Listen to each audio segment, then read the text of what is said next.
मी आमच्या गावचा प्रतिष्ठित नागरिक रामभाऊ.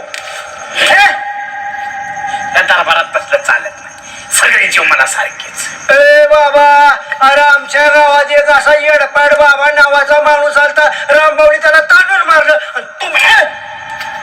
तुम्हाला वाटतो बैल करी हे काही बैल करी. तुझ्यासारखा अतिशय आनंदातला होता, त्याला बैल केला. तुला सुद्धा बैल करीने इथं टांगी आला का रामभाऊ म्हणजे वाघाच्या अवलाद आणि बैल करायला निघाला. हे तुझ्या आजोबाजी पंजोबाजी फार गावासाठी कष्ट केले, ते फार चांगले होते. लोकांनी त्याला भरपूर लोपटलं, पण तुझ्या पंजोबानी फार मोठा श्रीमंत असल्यामुळं तुझा चुना वाडा, त्या जुन्या वाडीच्या शेजारी एक वाडा. आलं का लक्षात? तिथं 10 किलो सोनं लपवून ठेवलं. चोरा चिलटाच्या भ्यानी गुप्तधन म्हणतात त्याला, गुप्तधन. पण त्याच्यासाठी तुला फार संघर्ष करावा लागला. 15 दिवसासाठी तुला मौन धारण करावं लागलं.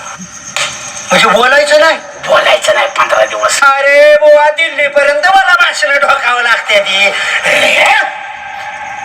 तरी बोलायचं नाही. जर आयुष्यभराची कमाई कमवायची असेल तर 15 दिवस मौन धारण करायचं. बायको संघ गाण्यासंघ एखादं सिक्रेट गुपित जर बोलायचं असलं तरी बोलायचं नाही.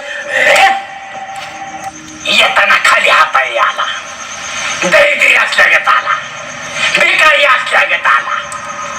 आईच्या दरबारात, देवाच्या दरबारात येताना. ए बाबा, अरे संन्यासी तर निस्वार्थी असतात, तू स्वार्थ नसतोय ना का?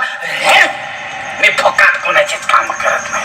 तुला कोटीच्या धन मिळणार आणि तू साध्या माझ्यासाठी 1000 रुपया सुद्धा आणल्या नाही.